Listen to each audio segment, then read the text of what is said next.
Selamat siang rekan-rekan mahasiswa sekalian. Selamat jumpa kembali dengan saya. Perkenalkan, nama saya Dr. Nali YGF Erbable SPI MSI. Anda cukup memanggil saya dengan sebutan Ibu Nali. Saya salah satu dosen yang akan membawakan mata kuliah hama dan penyakit tiram mutiara. Jadi selain Ibu Min Kelabora dan Ibu Heni, saya termasuk salah satu di dalamnya. Pertama, pembelajaran yang kita lakukan, pembelajaran secara daring. Jadi saya tidak langsung tatap muka dengan Anda, tapi kita akan melakukan pembelajaran ini, kalau istilah kerennya sekarang pembelajaran jarak jauh, saya akan tetap melakukan pembelajaran daring dengan Anda. Untuk itu, ada hal-hal penting yang perlu kita sepakati bersama dulu. Yang pertama, walaupun kita pembelajaran daring, saya tetap akan memberikan absen untuk Anda isi setiap kali pertemuan dalam pembelajaran ini. Nah, absen yang saya berikan ini absen lewat Google Form dan Anda wajib mengisi absen itu. Saya akan memberikan waktu hanya 2 jam buat Anda untuk mengisi absen itu dari jam 12 sampai jam 2 siang. Lewat dari jam itu, Anda sudah tidak bisa lagi mengisi absen yang saya berikan. Dan Anda dinyatakan tidak hadir dalam pembelajaran di hari itu. Yang kedua, setiap materi pembelajaran saya akan saya kirimkan lewat WhatsApp group ataupun lewat ketua tingkat Anda. Dan ketika Anda sudah mendownload video pembelajaran saya, maka Anda wajib untuk mengisi absen saya. Dengan demikian saya tahu bahwa Anda ikut dalam pembelajaran di hari itu. Dan nanti satu waktu tertentu saya akan berusaha untuk tatap muka dengan Anda, tetapi pembelajarannya lewat Zoom meeting. Dan itu akan saya sampaikan kemudian. Yang berikut, kuis, ujian, saya tetap akan memberikan kuis dan ujian, tapi nanti akan saya atur kemudian dengan Ibu Min selaku penanggung jawab, apakah soalnya akan saya kirimkan ke Ibu Min untuk diberikan kepada Anda ujian, atau ujiannya saya akan lakukan juga lewat daring dengan Google Form. Jadi Anda langsung saja mengisi ujian di Google Form tersebut. Yang berikut, yang harus menjadi perhatian Anda, setiap kali tatap muka pembelajaran lewat daring, saya tetap akan memberikan tugas untuk Anda. Dan saya harap Anda bisa mengerjakan tugas-tugas ini dengan baik, karena tugas ini juga akan menjadi salah satu poin penting untuk menentukan nilai Anda nantinya. Itu beberapa hal penting yang perlu kita sepakati bersama sebelum kita memulai pembelajaran kita terkait dengan hama dan penyakit pada tiram mutiara ini. Saya harap ini bisa menjadi perhatian khusus bagi Anda dan Anda bisa mengikutinya ini dengan baik. Walaupun pembelajarannya jarak jauh, kita harus tetap merdeka belajar. Jarak dan waktu tidak akan memisahkan kita, menjadi penyebab bagi kita untuk bisa belajar dan terus belajar. Nah, demikian perkenalan singkat saya dan beberapa aturan yang saya sampaikan untuk Anda menjadi perhatian buat Anda. Baik, untuk tidak buang waktu, saya akan masuk ke pembelajaran kita di hari ini tentang materi hama dan penyakit pada tiram mutiara. Nah, untuk menjadi perhatian dan ketahuan dari Anda bahwa penyakit ini merupakan salah satu momok yang terbesar dalam usaha budidaya. Jadi kalau orang mau budidaya organisme apapun juga, dia harus punya pengetahuan tentang hama dan penyakit pada organisme yang dia budidayakan. Saya percaya bahwa Anda juga sudah belajar tentang mata kuliah hama dan penyakit organisme budidaya, dan saya rasa Anda juga sudah punya pengetahuan yang cukup tentang apa itu hama dan penyakit organisme budidaya. Jadi saya tidak akan bertele-tele menjelaskan tentang Anda apa itu hama dan penyakit organisme pada budidaya. Tetapi yang akan kita pelajari, yang akan kita tekankan di sini adalah hama dan penyakit yang khusus menginfeksi tiram mutiara. Nah, perlu Anda ketahui bahwa hama dan penyakit itu dua hal yang berbeda. Dua hal yang berbeda, tetapi sama-sama menjadi penyebab kerugian pada usaha budidaya. Nah, apa itu hama dan apa itu penyakit? Khususnya pada tiram mutiara. Nah, kalau hama itu organisme yang dianggap merugikan dan sangat tidak diinginkan oleh manusia dalam kehidupan sehari-hari. Manusia itu dia yang suka hidup di antara hama-hama yang ada. Saya ambil misal, manusia kalau tikus terlalu banyak di rumah, itu hama. Itu bikin manusia pusing. Tetap ada saja upaya untuk bagaimana caranya mengusir tikus itu dari rumah supaya dia jangan ada di rumah. Nah, sama juga dengan organisme budidaya yang kita pelihara. Sama juga dengan tiram mutiara. Nah, untuk tiram mutiara, biasanya hama yang menyerang itu, dia menyerang pada cangkang tiram mutiara. Anda tahu cangkang tiram mutiara kan bagian luar dari tiram mutiara. Tetapi harus diingat bahwa kalau hama ini tidak diatasi segera, maka dia akan menjadi penyebab utama terjadinya penyakit pada tiram mutiara. Jadi biasanya dibilang infeksi primer.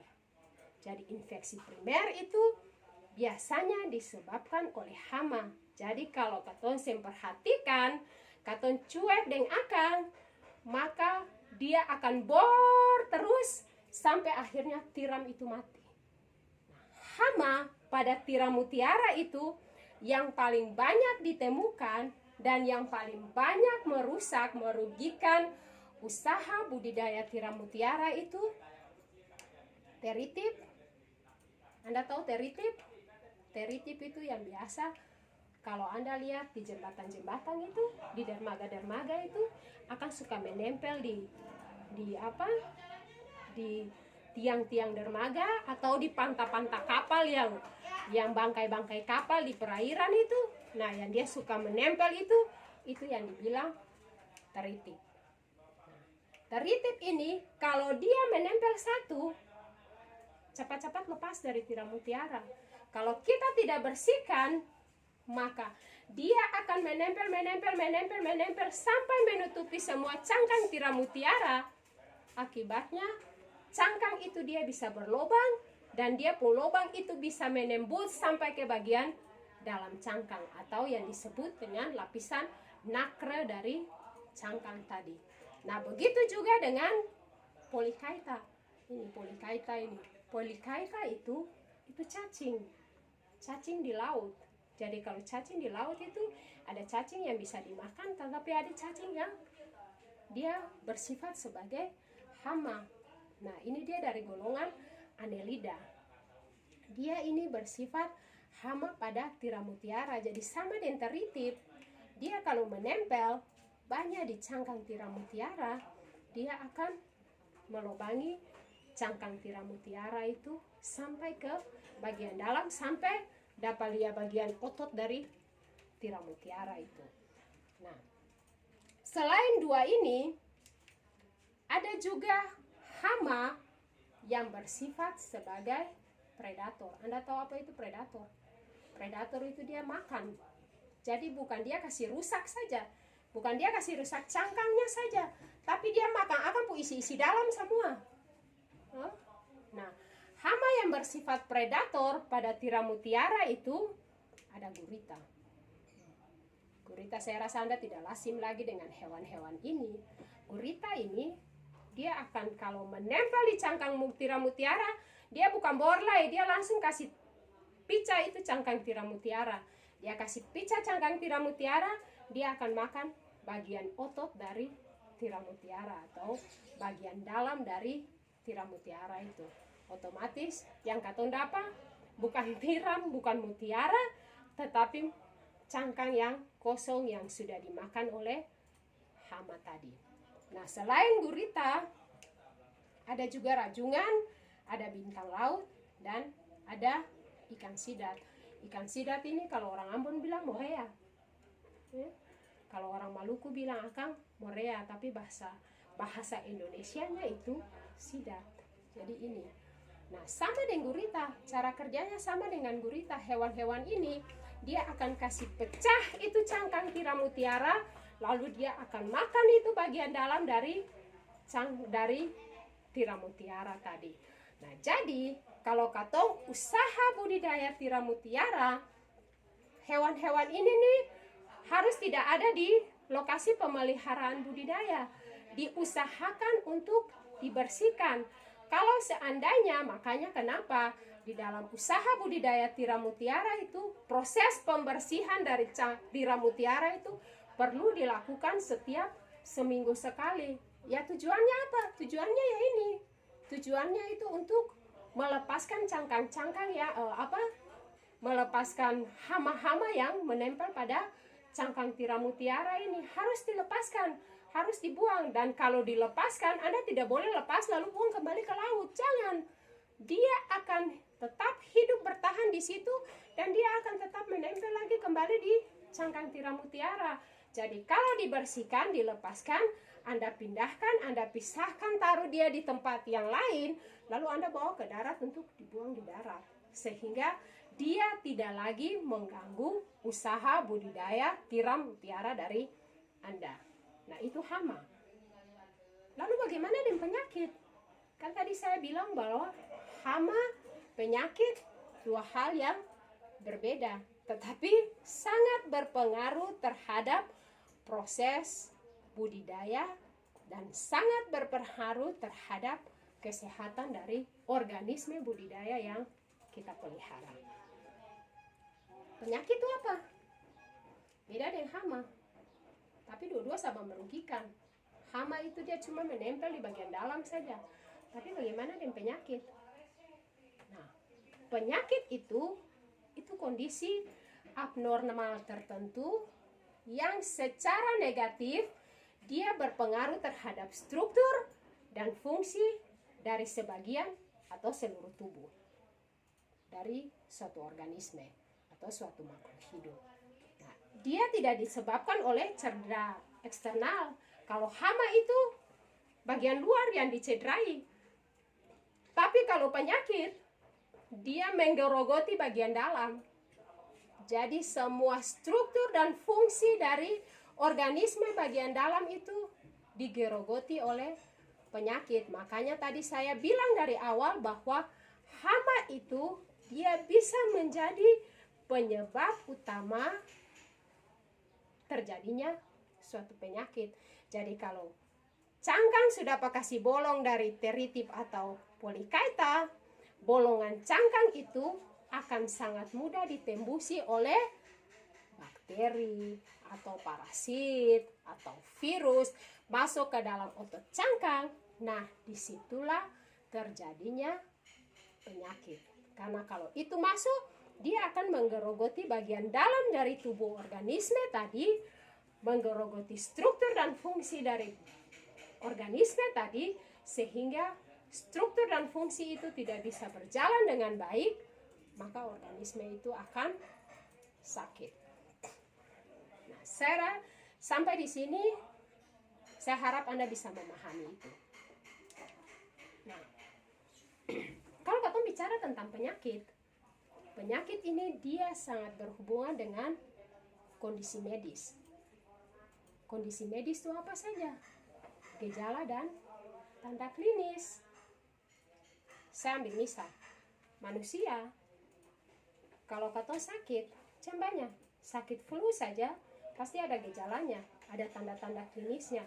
Misalnya bersin-bersin terus, atau sedikit pusing dan sakit kepala, Nah, itu yang disebut dengan gejala atau tanda klinis.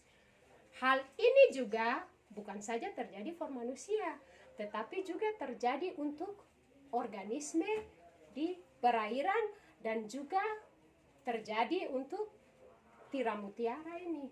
Jadi kalau katong mau tahu tiram itu sakit, pasti ada tanda-tanda tertentu yang ditunjukkan oleh tiram itu, sehingga katong tahu dengan katong pun visual saja katong bisa bilang, oh tiram ini dia sakit. Berarti kalau sakit, katong lihat dulu tanda-tandanya apa. Oh dia pucangkang, kayaknya sedikit balubang. Pisahkan dia dari yang sehat.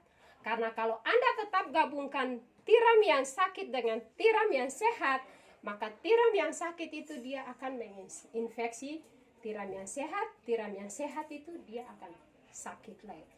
Jadi kalau Anda sulia, oh tiram ini nih, dia pun kulit sedikit bolong-bolong. Oh banyak cacing yang menempel di dia, kasih pisah dia sendiri. Lalu oh tiram ini nih baik, kasih pisah dia sendiri. Sehingga apa? Sehingga dari tanda klinis utama itu, Anda sudah bisa melakukan penanggulangan terhadap tiram yang sakit itu. Dia baik dulu, dia sembuh dulu, baru dia digabungkan kembali dengan tiram-tiram yang sehat tadi. Nah, itulah fungsi kenapa gejala dan tanda klinis dari suatu organisme itu penting untuk katong ketahui.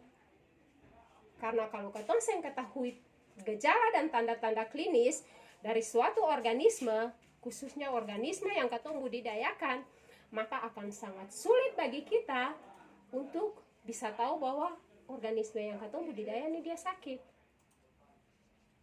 Nah, kalau katong acuh terus, karena katong seng ada pun pengetahuan tentang itu, maka pada saat mau panen, katong yang kaget, ih kenapa kok ini panen kok sedikit begini, sementara beta budidaya sebanyak, kenapa banyak yang mati? Nah, itu karena Anda tidak pahami gejala dan tanda klinis dari organisme yang Anda budidayakan itu, sehingga ujung-ujungnya nanti kerugian yang Anda dapatkan akibat penyakit yang tidak tertanggulangi. Nah, penyakit ini dia bisa disebabkan karena dua hal. Bisa karena faktor eksternal dan bisa karena faktor internal. Kalau faktor eksternal, katong bicara faktor eksternal itu faktor luar. Faktor luar itu bisa lingkungan dan bisa patogen. Karena dalam satu lingkungan, sebersih apapun lingkungan itu tetap patogen ada hidup di situ le. Patogen itu organisme yang katong seng bisa lihat. Organisme yang sangat kecil, jadi dia hidup berdampingan dengan katong setiap hari. Nah, itu faktor eksternal. Kalau faktor internal dari dalam katong tubuh sendiri. Nah, jadi penyakit itu Anda harus ingat bahwa penyakit itu dia terjadi karena ada faktor eksternal, ada faktor internal. Nah, saya mau ajak Anda lihat hal ini. Anda lihat di sini ada gambar yang di sini saya taruh gambar yang penyebab penyakit. Dalam satu ekosistem, entah itu ekosistem katong tempat tinggal sehari-hari maupun ekosistem di laut, tiga faktor ini tetap ditemukan. Ada lingkungan, ada patogen, ada inang. Kalau bicara lingkungan di perairan itu laut itu dia sangat dipengaruhi oleh lingkungan fisik dan kimia perairan. Fisik dan kimia perairan itu apa saja? Fisik, suhu, salinitas, pH, DO.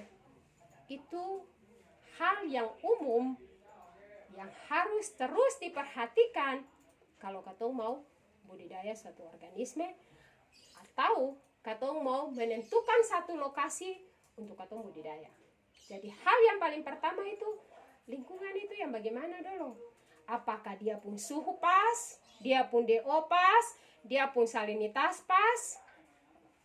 dengan organisme yang katong mau budidaya. Nah, dalam lingkungan yang katong mau budidaya itu, seng akan terpungkiri perairan sebesar apapun perairan, patogen banyak saja dalam perairan. Patogen itu berupa apa? Virus, bakteri, parasit. Karena dia juga tetap hidup di situ. Dia tetap hidup dan mendiami suatu lokasi perairan. Sebersih apapun perairan itu yang tercemar atau tercemar, tetap patogen itu ditemukan. Jadi harus Anda ingat, sebersih apapun perairan, tetap patogen itu ada dalam perairan dan dia tetap hidup di perairan itu. Dan yang ketiga, inang. Inang itu apa? Ya, inang itu organisme yang katong mau budidaya itu. Itu yang disebut dengan inang.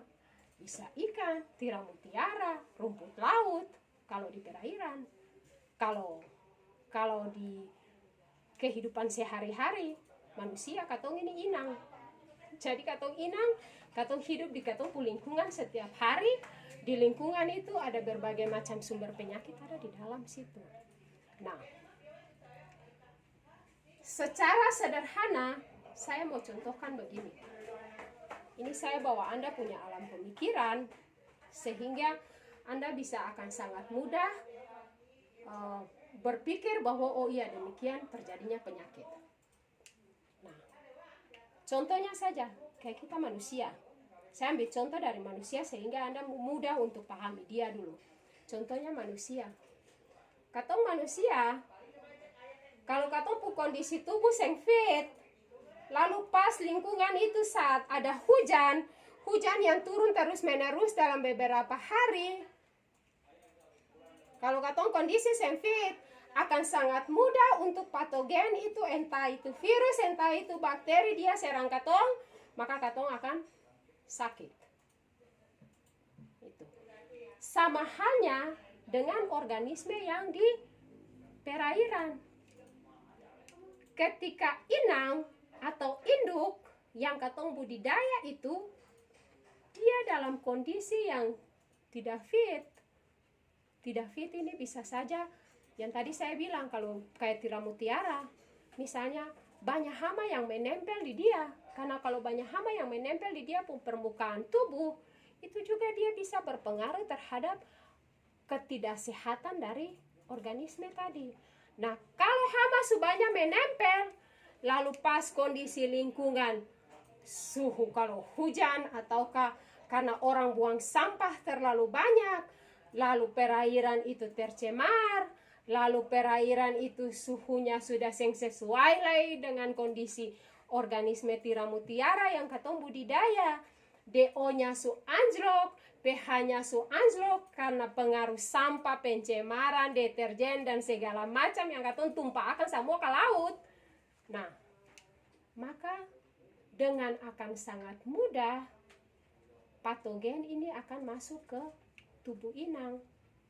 Jadi ketika patogen ini masuk ke tubuh inang, maka akan terjadilah yang disebut dengan penyakit. Jadi 3 hal ini, baik lingkungan, baik patogen, baik inang, kalau tidak tiganya baik, maka tidak akan terjadi penyakit. Kalau salah satu di antara 3 ini saja dia tidak baik, maka akan sangat cepat satu organisme yang katong budidaya itu akan terserang penyakit. Sampai di sini kalau Anda tidak pahami, kalau Anda tidak mengerti, Anda boleh DM saya, Anda boleh memberikan pertanyaan kepada saya, baik lewat WA, lewat Messenger, atau lewat IG saya. Dengan senang hati saya akan menjelaskan lebih lanjut kepada Anda. Ya. Nah, selanjutnya penyakit pada tiram mutiara itu dia akan sangat mempengaruhi kelangsungan hidup atau kesehatan dari induk. Kalau Anda perhatikan dari yang awal-awal saya jelaskan, maka itu jadi satu alur yang tidak bisa terpisahkan, dan saya rasa Anda sudah bisa memahami. Jadi penyakit yang menginfeksi tiram mutiara itu, dia akan sangat berpengaruh terhadap kelangsungan dan kesehatan induk. Kalau induk semua sakit, bagaimana dia bisa mendapatkan juvenil atau spat yang baru untuk budidaya selanjutnya, ya kan? Jadi kalau induk semua sakit, induk semua mati, maka otomatis budidaya itu dia pasti gagal, karena dia tidak bisa lagi menghasilkan individu baru, regenerasi untuk budidaya selanjutnya. Nah, yang berikut, dia akan sangat berpengaruh terhadap kualitas bibit yang dihasilkan. Jadi kalau induk yang sakit, dia akan menghasilkan bibit yang tidak sehat. Anda ingat itu. Makanya kenapa orang kalau kau mau kasih kawin organisme, entah itu ikan, entah itu budidaya mutiara, entah itu organisme apapun, orang pilih bibit yang sehat. Jadi seleksi bibit itu penting. Karena apa? Dari bibit yang sehat, dia akan menghasilkan individu yang sehat. Kalau dari bibit induk yang tidak sehat, maka dia akan menghasilkan anakan yang tidak sehat. Lalu kalau anakan itu semua sakit, maka biaya pengobatan itu dia lebih besar. Makanya perlu adanya seleksi bibit sebelum dilakukan proses pembenihan. Nah, makanya kalau bibit induk yang sakit, dia tidak akan dipakai untuk menjadi induk yang menghasilkan bibit yang baru. Karena induk yang sakit, dia akan menghasilkan kualitas bibit yang jelek. Nah, yang berikut, kelangsungan penyakit tiram mutiara itu dia akan berpengaruh terhadap kelangsungan hidup larva ketika larva itu tumbuh dengan pesat. Jadi Anda bisa lihat saja bahwa betapa penyakit ini dia menggerogoti bukan dari induk. Cuma induk saja bukan, tapi dia menggerogoti dari larva. Larva, Anda tahu larva ukuran yang paling kecil itu? Jadi dia mulai menggerogoti organisme itu dari larva ini. Nah, jadi kalau larva ini larva tiram mutiara. Anda perhatikan, ini larva tiram mutiara. Jadi kalau larva ini sakit, yang tadinya misalnya menghasilkan larva 1000 larva, tetapi dari 1000 larva itu misalnya 700 yang sakit, lalu sisanya cuma 300 yang sehat, maka Anda bisa bayangkan berikutnya belum tentu 300 itu akan survive dan tidak tahan penyakit. Bisa jadi sampai di ujung mengkali cuma bisa 10 atau 20. Nah, sehingga yang dari awal saya tekankan bahwa pengetahuan tentang penyakit dari suatu organisme itu sangat penting dipelajari. Karena kalau katong pelajari itu, katong peka terhadap hal itu, maka ujung-ujungnya yang katong peroleh adalah kerugian dalam usaha budidaya. Karena penyakit itu dia menggerogoti dari larva, bibit, sampai ke induk. Nah, penyakit pada tiram mutiara itu, penyebab penyakit pada tiram mutiara bisa disebabkan karena parasit, bisa disebabkan karena bakteri, bisa karena virus. Nah, parasit, bakteri, virus ini yang tadi saya bilang dari awal itu, dia patogen. Jadi dia ada di perairan, dia ada di lingkungan katong tinggal itu terus menerus. Dia bakalan hilang, dia hidup berdampingan dengan katong terus menerus. Nah, selain dari patogen ini, penyakit pada tiram mutiara juga bisa disebabkan karena perubahan iklim. Jadi perubahan iklim itu, sekarang ini iklim susah betul lah. Tiba-tiba su hujan, tiba-tiba su panas, perubahan iklim yang betul ini saja bikin katong sebagai manusia saja cepat kena sakit. apalagi organisme laut yang kecil-kecil itu. Nah, jadi penyebab penyakit itu juga bisa disebabkan karena perubahan iklim. Dan yang berikut disebabkan karena red tide. Anda tahu itu apa itu red tide? Red tide itu ini pengetahuan untuk Anda saja ya. Nah, red tide itu blooming fitoplankton di perairan. Nah, blooming fitoplankton di perairan salah satu faktor penyebab itu karena ini, perubahan iklim ini. Kalau blooming fitoplankton yang menguntungkan, no problem, saya jadi masalah. Organisme tetap survive, organisme tetap hidup dengan baik. Tapi jangan red tide atau blooming fitoplankton di perairan itu dari golongan Dinoflagellata. Itu golongan fitoplankton yang beracun.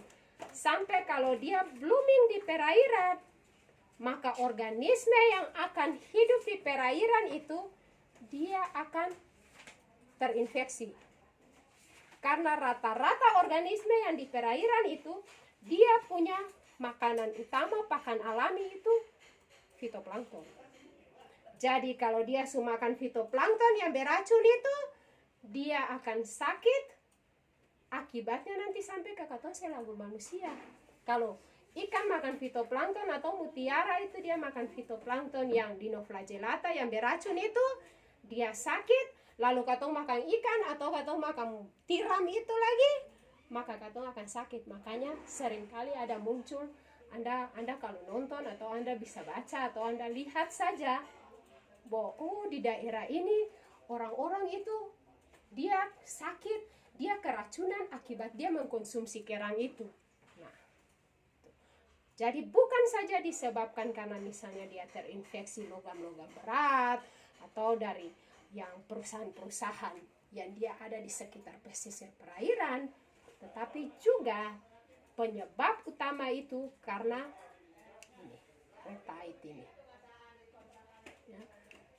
Nah, jadi itulah mengapa saya katakan bagi Anda bahwa lokasi budidaya itu sangat penting untuk diperhatikan. Ya. Karena pemilihan lokasi yang baik juga menjadi penyebab utama untuk bagaimana caranya kita mengatasi penyakit yang akan terjadi pada organisme yang kita budidayakan. Nah, hal-hal ini, penyebab-penyebab ini, kelima penyebab ini akan kita bahas satu persatu pada pertemuan-pertemuan berikutnya.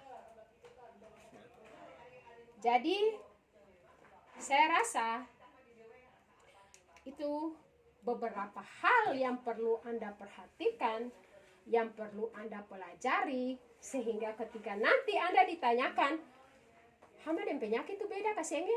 Beda. Anda bisa menjawab bahwa ada perbedaan yang mendasar dari hama dan penyakit pada suatu organisme. Jadi kalau katong bicara hama, katong bicara penyakit, ada perbedaan.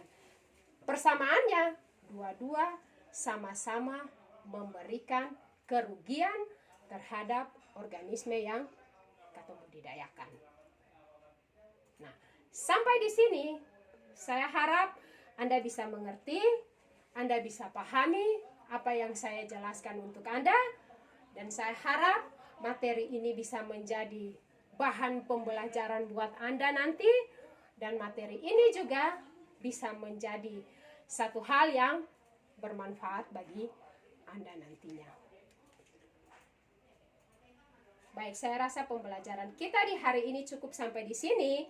Minggu berikutnya saya akan menjelaskan kepada Anda penyebab penyakit pada tiram mutiara yang tadi saya sudah bilang ini ada 5 penyebab utama ini. Kita akan menjelaskannya satu demi satu. Ya, saya rasa perkuliahan kita sampai di sini. Tapi sebelum saya menutup perkuliahan kita, saya punya tugas untuk Anda.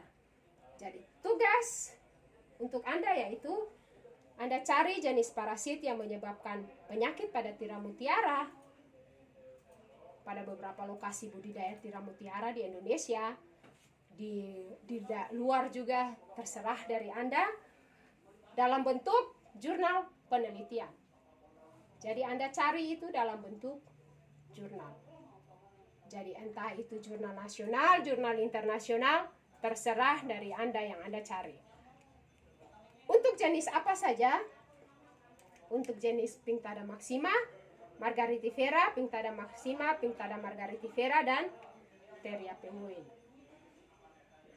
Anda buat, setelah Anda baca jurnal itu, Anda baca dia baik-baik, lalu Anda silakan membuat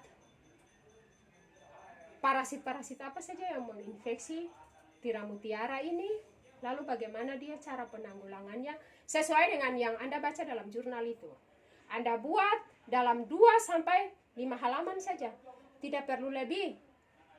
Anda mau 2 atau 3, terserah, asal jangan 1 halaman. Kalau 1 halaman saya tidak terima. 2-5 halaman, ya. Jadi bisa 2, 3, 4, tidak sampai 5 juga tidak apa-apa. 2, 3, 4 terserah dari Anda. Yang penting isi dari jurnal itu bisa Anda sampaikan sesuai dengan kata-kata Anda sendiri. Lalu tugasnya Anda silakan kumpul hari Selasa tanggal 19 Januari 2021, minggu depan setelah perkuliahan hari ini. Setelah hari ini saya kasih kuliah untuk Anda. Kenapa saya kasih tugas ini untuk Anda? Sehingga pada saat saya menjelaskan tentang penyakit parasit pada tiram mutiara, pengetahuan Anda tentang penyakit parasit pada tiram mutiara itu sudah ada di Anda punya otak. Jadi Anda tidak kosong. Sekarang ini zaman internet. Anda tidak tinggal browsing saja, Anda dapat beribu-ribu informasi. Jadi informasi yang saya berikan ini terbatas, cuman sedikit.